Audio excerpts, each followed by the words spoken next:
Mungkin entah mereka apa ya, ada hal-hal yang di dunia yang mungkin mereka belum selesaikan. That's why mereka bilang minta tolong. Marilah kita karena mereka udah pergi, dan juga ini takdir dari ketetapan dari yang di atas, kita yang masih hidup ini ya sebagai manusia, kita doakan yang terbaik. Kita baca doa bareng-bareng deh buat korban, semua korban, semoga amal ibadah semuanya bisa diterima di sisi Allah. Ya kan, jadi sebagai orang yang masih ada, sebenarnya saya secara pribadi dan juga keluarga ikut prihatin ketika kemarin mendengar apa ya, pesawat itu jatuh, dan itu ininya apa, mereka dari Jakarta ke Pontianak, dan Pontianak itu kampung saya, kampung halaman saya, dan bahkan saya pernah juga diputar-putarin juga kalau pulang di Pontianak kalau cuaca buruk diputar-putarin, bahkan balik lagi ke Jakarta juga itu juga pernah terjadi gitu. Jadi saya tahu bagaimana rasanya, dan untuk keluarga yang ditinggalin, saya harap kuat-kuat, dan mari kita doakan, kalian nggak sendiri. Biarlah kita hanya harapan kita semua korban yang udah dipanggil sama Tuhan menghadap Sang Khalik biar tenang di sana. Kita hanya bisa berdoa, mendoakan semuanya amal ibadah mereka diterima di sisinya. Itu saja. Ada keluarga atau sahabat yang mana juga? Kalau keluarga sih nggak ada, cuma teman saya ada. Tapi itulah kayak sedih banget juga sih, karena kita nggak mengira-ngira, ternyata ya namanya inilah kehidupan itu kan, kita nggak ada yang tahu misteri depannya, sama jodoh, maut, rezeki, semua di tangan Tuhan, semua di tangan yang di atas. Jadi harapan kita untuk sebaik mungkin lah, kita sebagai manusia yang masih ada ya, kita lakukan sebaik yang kita bisa dalam hidup ini, kita lakukan sepositif yang mungkin, sebisa mungkin untuk membahagiakan orang-orang terkasih tersayang kita yang masih ada. Oke, kalau ada benci, dendam, oke, kita maafkan lah gitu tadi. Karena kita nggak tahu waktu kita kapan dipanggil gitu. Itu kematian itu sesuatu yang pasti loh. Jadi sebaik-baiknya kita ya tetap juga kita akan menghadap ke sana. Jadi harapan saya, kita yang masih ada, kita doakan semua, dan saling kalau ada di antara kita kles-kles atau ada dendam, ayo maafkan. Mari kita berbagi cinta, mencintai, apalagi dalam kondisi Covid seperti ini benar-benar suatu pelajaran banget deh bagi kita. Ini kayak waktu berharga kita untuk kayak mari introspeksi diri lagi, apakah hubungan-hubungan kita dengan sanak saudara, keluarga kurang baik, mari silaturahmi lagi, mari jalin komunikasi lagi yang baik. Karena ya hidup itu sementara di dunia, kita nggak tahu kapan waktunya kita datang, kapan ketetapannya Tuhan datang untuk memanggil kita menghadap Sang Khalik ya. Itu aja sih dari Eva Belisima. Saya mendoakan semua teman-teman, rekan-rekan juga, dan semua penduduk Indonesia bahkan dunia untuk saat ini yang lagi yang lagi berduka dan juga lagi fighting entah itu menghadapi corona atau musibah-musibah, bencana-bencana. Ayo kita doakan, kita bisa, kita kuat. Dengan ini gimana? Kabarnya kan itu kan memang secara resmi nikah gitu. Kalau itu kan dibilang setting, bukan satu dua orang yang bilang settingan. Tapi intinya yang tahu yang kebenarnya siapa, orang kan di luar sana cuma mencuit-cuit.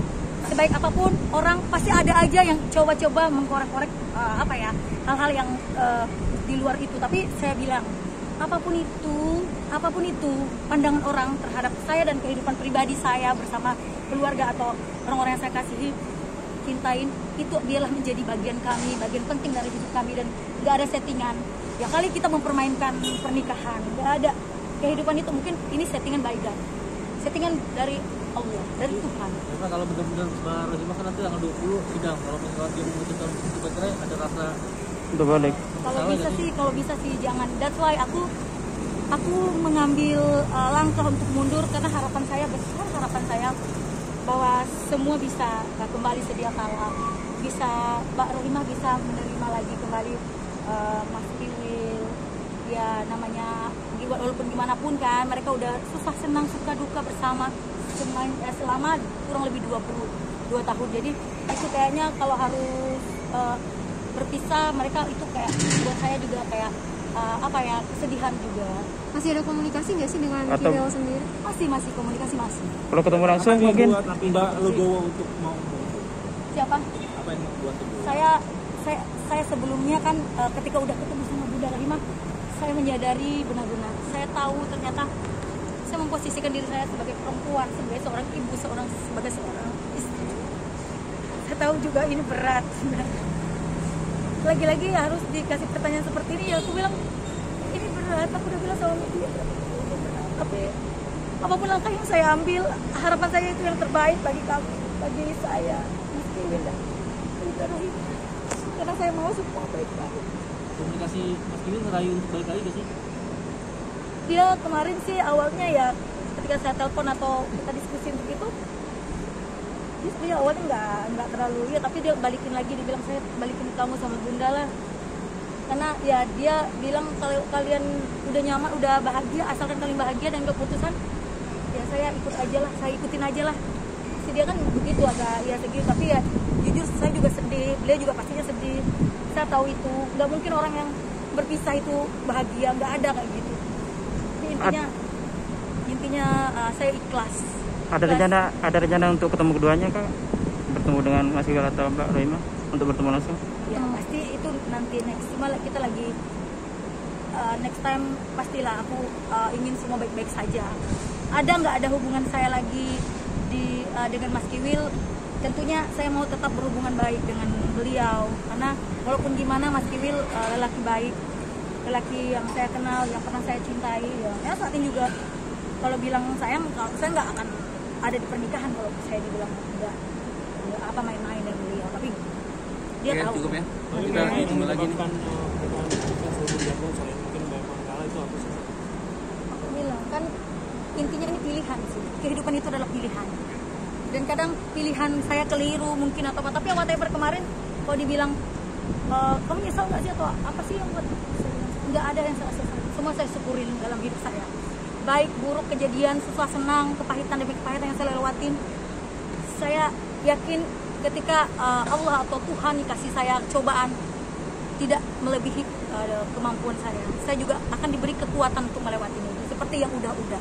Jadi intinya saya mensyukurin semuanya. Kalau saya bilang kenapa Anda pilih mundur, saya punya hati,